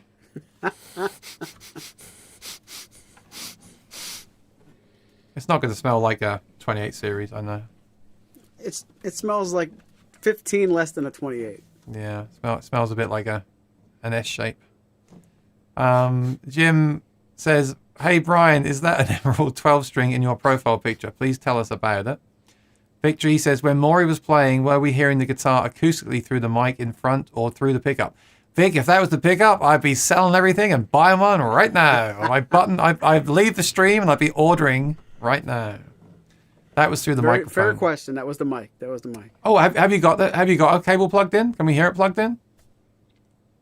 I could try. That'd be cool.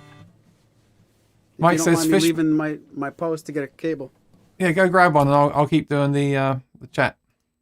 Mike says Fishman does not have enough IRs in their catalog. Honestly, they need to continue to add stuff. I agree, Mike.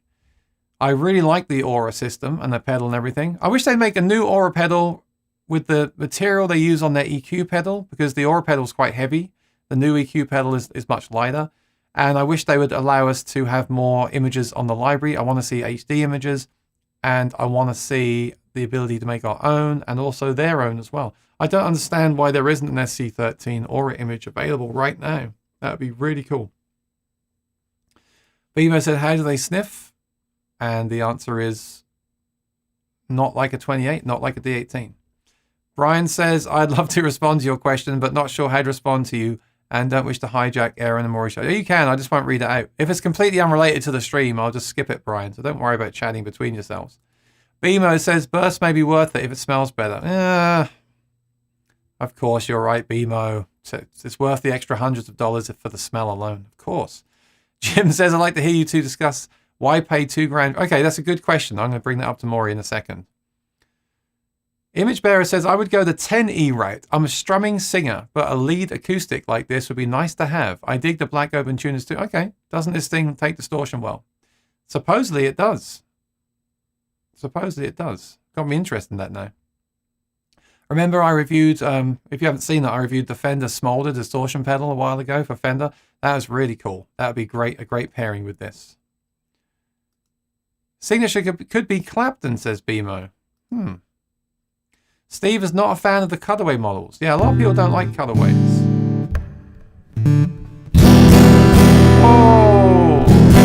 Whoa, turn it down. Turn it down. You're clipping. That's better. Sorry about that.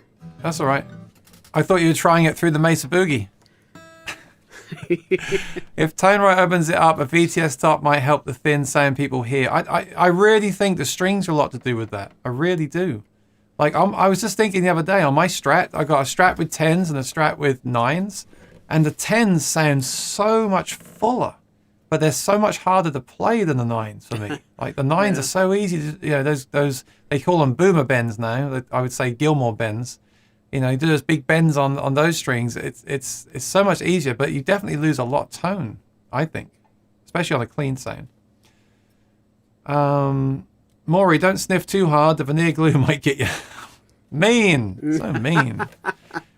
Right, I've got a good question we should discuss. But before we do that, let's just hear this thing plugged in then. Let's go through the pickup. All right.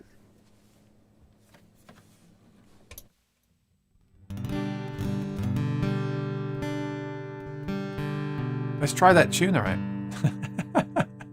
I'm so mean.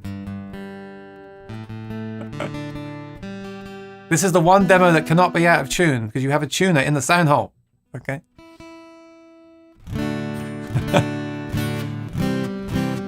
Okay, that's pretty good.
My hand slipped. My hand slipped. Apologies. Oh, not at all. Not that rude. In fact, my hand slipped. It sounds pretty good plugged in. It's not as quacky as I thought it would be. At all. So I take it back. I don't think that the Element's going to sound that much better than that either. I think that sounds good. You've just going straight in, right? No magic tricks there, right? A little bit of reverb and delay, but honestly, no more than my mics have when I'm playing. I thought you were going to say a little bit of IR and voice print DI. just a taste, yeah. Yeah, Vic, I agree, Vic. That sounds really good. It doesn't have like a ton of quack. You know, PRS just released a new SE, and it's the same basically the same pickup, but they took it to Fishman and had. It's really interesting. It was on their thing they did last week on their live stream. They recorded the guitar with a mic, like you're making an IR, and the pickup. And Paul Reed Smith compared the two and made notes about the EQs. And he sat like he did what I do. He sat there on the computer and changed the EQ and found out where he likes it. And he had Fishman bake that into the pickup. So they've actually made a custom sonotone. Oh. But I'll say this, and you know. They're saying that sounds like a mic. I don't think it sounds like a mic. I don't think it sounds much better than this. I think it's just basically EQ. I don't know how they're doing it, if that affects the battery life or anything with that one. But I think just for a straight up plugged in underseller pickup, that sounds really good. I mean, now what are the controls? Is there volume and tone or just volume? A volume and tone, yeah. And where was the tone set? Was that like all the way off? Because it sounded really warm.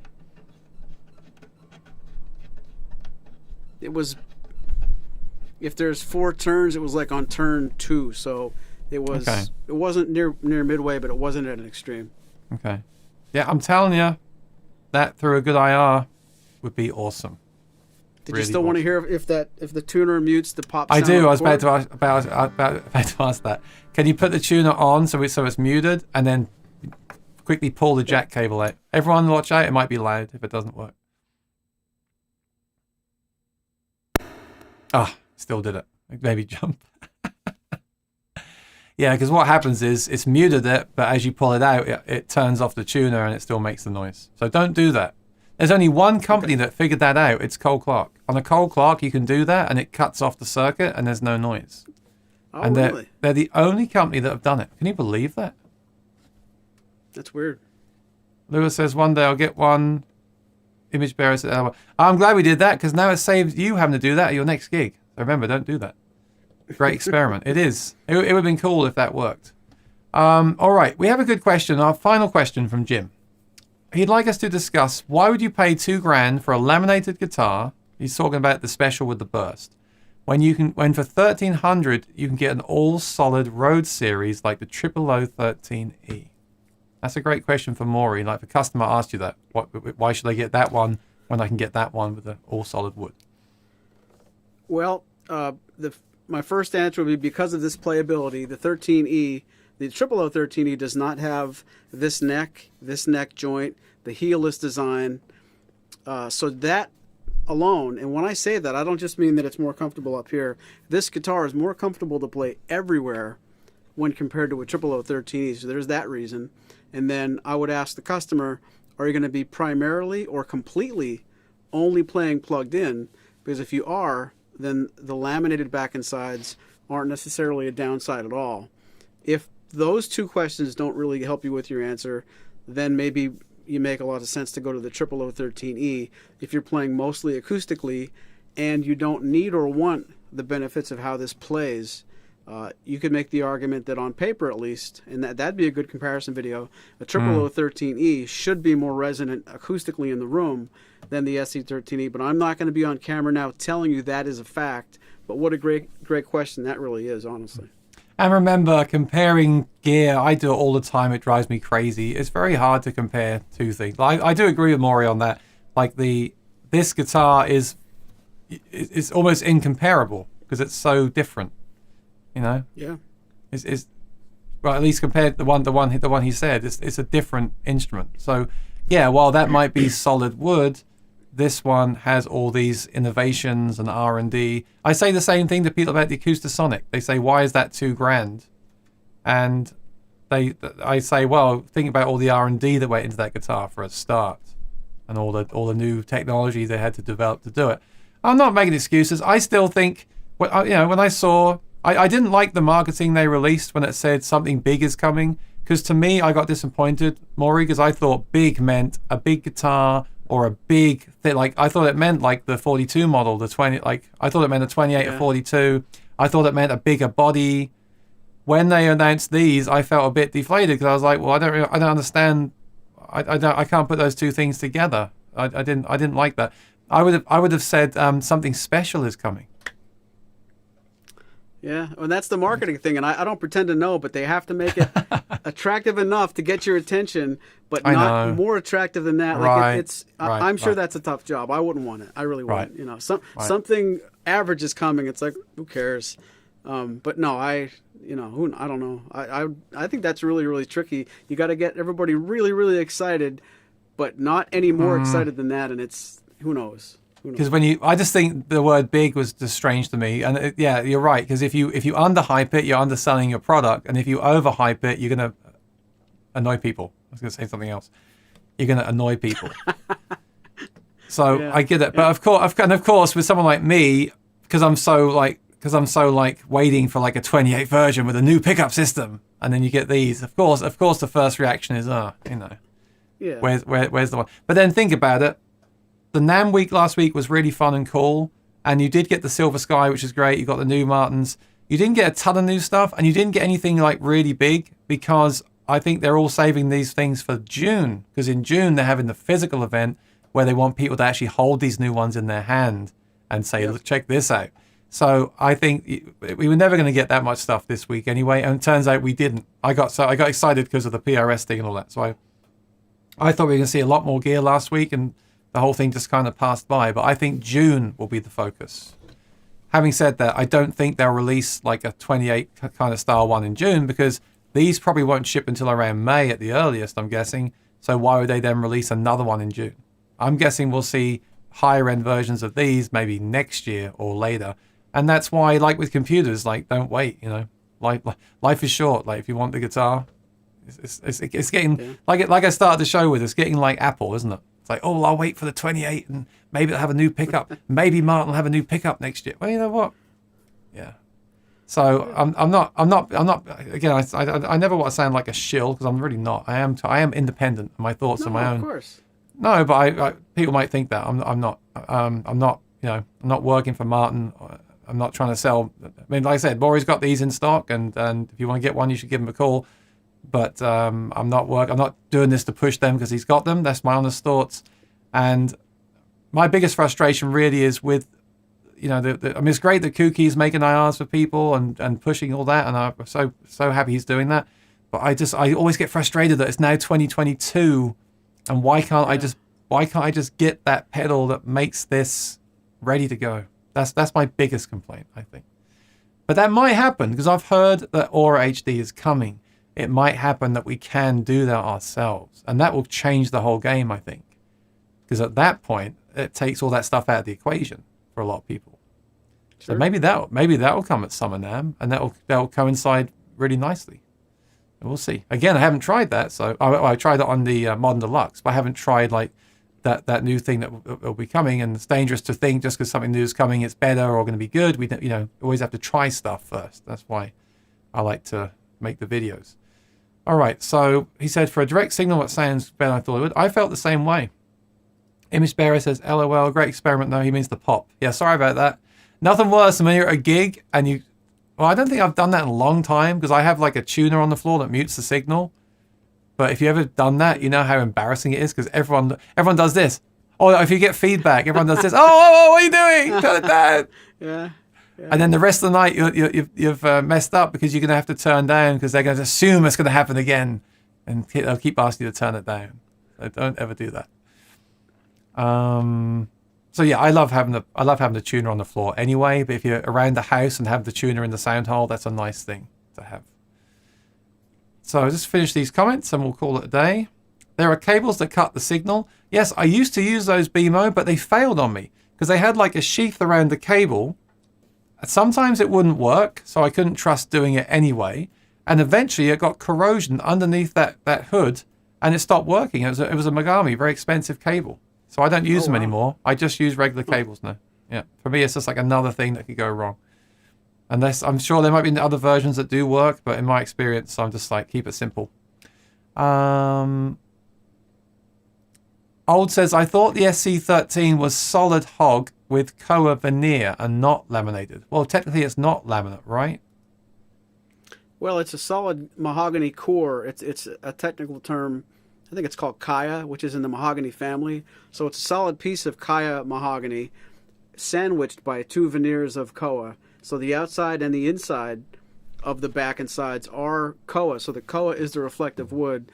And the center of that core is solid mahogany, but it's really a really gray area to say the word solid here. It's not like a regular laminated guitar that has really cheap plywood going in one grain direction and then another piece on top like this, and the inside of the guitar is junk. It's not that, but I'm hesitant to use the word solid just because the core, it's like there's a solid piece of Kaya in between laminated veneers of Koa, and I'm not sure if I'm saying that right. It's tricky. Jim says the X series with Sitka top sounds good too, at least when Spoon Phillips plays them. Well, everything sounds good when he plays them. Big letdown. About what, BMO? Oh, about the announcement. Yeah, I was disappointed. I looking back, I understand why they didn't. And I'm a gear fan. I get too carried away when things are announced and hinted at. And I've been, that can be a problem with all gear because sometimes you get new pedals announced and you get all into the hype, and then it's just not as good as the one you could get 5 years ago. So how many times has that happened? But it's just there. What is the difference between laminated and veneer? And Brian says the survey tells me many folks are missing out on the uniqueness, ease, and playability of this guitar. Yeah, I do think I think when a company like Fender or Martin or Gibson release something that's this unique, a lot of people, it goes right under their radar. And I understand why, because I'm so traditional myself. But if you do play it and you find it incredibly easy to play and allows you to do things you couldn't do, then you shouldn't miss out on that. It's interesting because I hadn't thought about that until Maury said that today. So even all the videos and the marketing I've seen, I hadn't thought about that really until Maury said it. So there you go. Maybe people just need to play them more. BMO says, as was stated, nothing really to get excited about. No new Aura Plus. No, but it is coming. It is coming. Am I going to June NAMM? Well, I really want to, but I really want to. Just I got to justify it. The problem with June NAMM is it's like when weddings will be starting up, and I might get a wedding that weekend. It's going to be really hot. It's going to be more expensive to fly in June. I'm not complaining about it, but it's just a fact. It's going to be more expensive to fly in June. Disney is in Anaheim, so everyone's going to be booking the hotels up, which will put the price of the hotels up. So I think I'm trying to keep it free unless a really good like wedding comes in, and then if it gets like a couple of months before and I hear some companies are going and hear some cool stuff might be coming, I'll try to go. Even I find it harder to justify going now, Maury, because we are so virtual. Like we can do this. We don't. Yeah. I want to go. I really want to go to see the people as much as the stuff. But I'd have to finance it myself, and I can cover all the gear that's released like this. So we just covered the guitar, right? Okay, we haven't played them, which is obviously not good. You need to play the gear. You can't just be your thoughts on it. But you can do a lot now virtually without all that additional travel and expense. Having said that, I love going to Anaheim. I'd love to travel. So yeah, I'll see how things are closer to the time. If I do go, I'll definitely take a better rig this time and do more streams and videos. Because that last summer NAMM trip with Maury, I messed up because I did some good video, but my audio sucked. So now I have the new Rode mics, the wireless mics. I'll definitely take those. So that'll be awesome. Good. Lewis says, Aaron, do you have a certain wood that you love just by the scent? Well, I really like the smell of the OMJM and the Standard Series Martins a lot. I think they have a nice smell. That's where the Sandhorn Stiffer thing came from, I think, Lewis. Vic G says, don't most pedal tuners cut the signal when you're tuning? Exactly, yeah. You can have it so they do or they don't. I always use the ones that do. So it mutes the signal, you tune. There's nothing worse than hearing bum, bum, bum, bum, bum, bum. Now, Maury, do you use it? Do you have a pedal tuner at your gigs, or do you tune like that? I don't know why I knew you were going to ask me that, because I'm sort of known as the guy in the band that even when I'm in tune, right before a song, I might just do this, like just to double check the E and the A, and I get the bass players like. Okay, good to know. So I'm that guy. Yeah, I do use a tuner, but I'm that guy. I'm not calling you for the next gig. Sorry. I don't mean to do that, but I'm that guy. All bass players do that. Bass players refuse to use a tuner pedal because the bass tends to stay in tune well because of the whole, the fact it's a bass. But they, whenever I play with one here in New York, they always like, can you give me an E? And then they're tuning. And to be fair, they're always perfectly in tune. I'm not saying they can't tune by ear. And some people, I think Eddie Van Halen used to tune by ear. Like he preferred it. I think you can tune by ear better than a tuner. But I just, when I'm doing a band gig, I don't want it like a cover band gig. I don't want to hear like someone at the back go like do do do do. I'm guilty. I know it's not good. Like I'm not trying to say that it should be, But what you need is an SC13E with a built-in Sandhorn tuner that mutes the signal. And then you'll go to see Maury. He'll have that guitar and he still do it by ear anyway, even though he's got the tuner in there. Well, you'll see my band is the best. My bass player also plays keys. So he'll go on his keyboard, bang, and on his bass, bang, and he's bang, bang, bang, checking, the keyboard with the bass. So if the bass isn't loud enough, it's not just me. Laminate structure is dependent on layers, while veneer is not. Usually part of the structural integrity. Thank you, Olds. And Lewis wants the 13 because of the number. I love it. All right, one more question, and I'll let you all go. Solo Man, this is a very good question. Let's see what Maury says about this. How does the SC13E feel and sound to you on its own unplugged? Does it have that emotional something that would draw you back to play it for hours? Thank you. I'll answer the second part of the question. Yes, it is an emotional connection, but that's the playability of it. I'll be completely honest with you because I've been honest every time I'm on this show. It does not have that, oh my God, I've got to hear more of this. It's very pleasing, but like I could pick up an HD28 or something mostly Dreadnought, if I'm being honest, and that's the sound grabs me, but the playability grabs me more than the tone does, and that's unplugged. I'm just being honest. It's very hard to have both with an instrument, and I think the player. That's why I think more people need to play these in person. I think if it's a sound that pleases you enough, and then you've got that playability that comes with it, that's great. You know, like I said earlier, from doing all these gear reviews and things, there is no one piece of gear or one guitar that just ticks all the boxes. I've looked for it. I've looked for the guitar that sounds amazing plugged in, amazing unplugged, sounds big, sounds small, it's just physically impossible, and you end up going down a rabbit hole. So I think if you're shopping for a Martin, maybe this wouldn't be your first one, and that's fine. But if you're going to be playing leads or on stage, or you want something more modern, then this is worth looking at. Or even as your second guitar, where you leave the D45 at home and you take this one out with you. I think that's why you look at this. And I think for me, absolutely honestly, it would be like, it's that whole test, isn't it? You get a guitar and you strum an open chord on it, like usually an E or a G, and you just think to yourself, is that good enough? You know, that doesn't sound right. Is it good enough? Like, does it tick the box or not? And I think I've done that with all kinds of guitars. And it would be interesting to compare that to other... Yeah, I don't think I almost said to Maury, let's compare it to your OM28. That would only be to get a sonic reference. I don't think it's fair on this guitar to do that, even because of the strings on it. But I do think it sounded good when you played it through the mic. And I think that it'd be more interesting to compare this to other guitars of this style, rather than like I would never compare this to a D45, right? But I would compare this to other modern guitars with the cutaway, the pickup, and the comfort and everything else. Yeah, interesting. Lewis says, I enjoy these talks, even though I don't know much about the guitars. I enjoy the energy. Oh, yes, thank you. Did I miss the poll? No, we'll finish with the poll right now. It'd be terrible to leave and not give the results, wouldn't it? Lewis wants the Harley Benton. You can have mine, Lewis. Just kidding. Old says, Sc30d is a pleasing sound that is not tiring, but it's not an OM28. Okay. We shall research more. Once I've played one more, I'll give you my opinion too.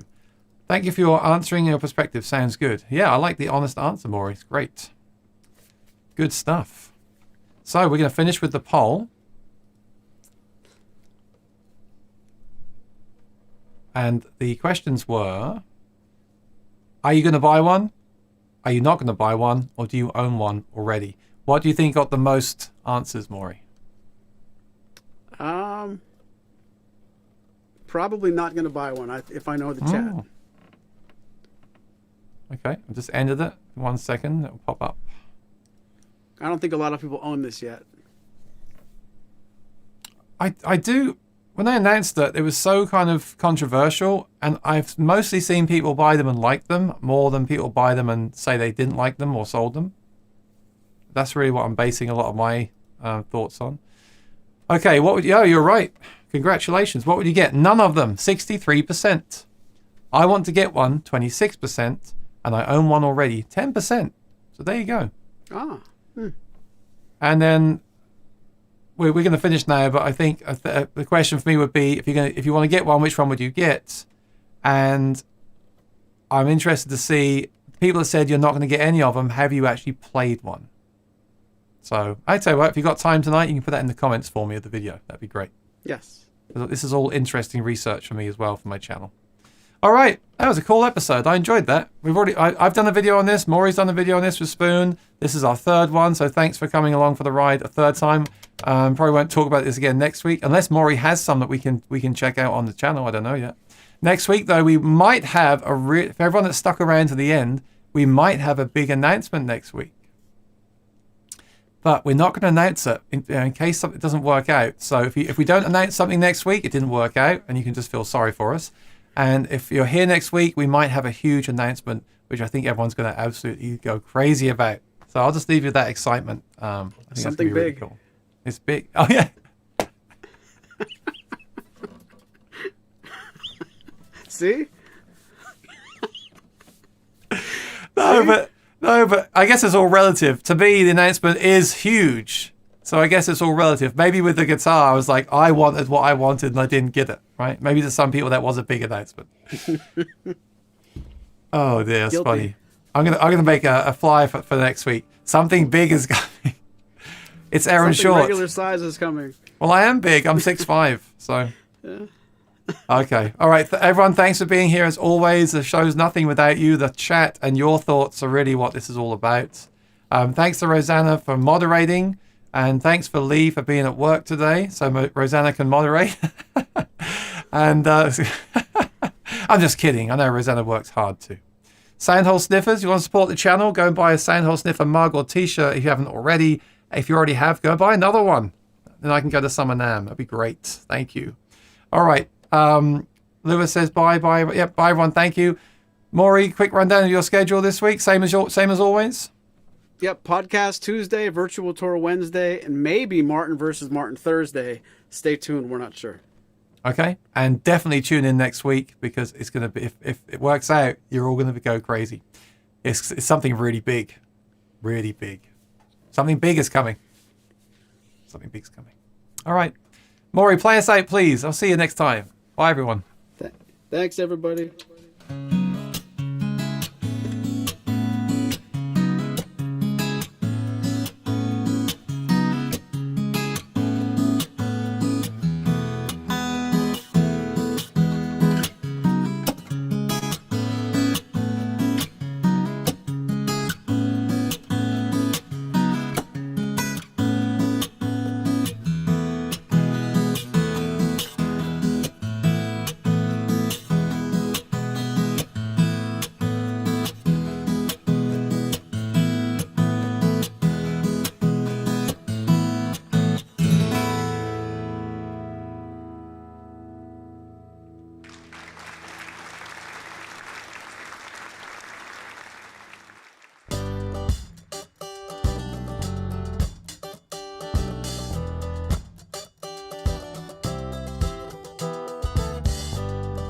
I'm not lost, but I'm not found.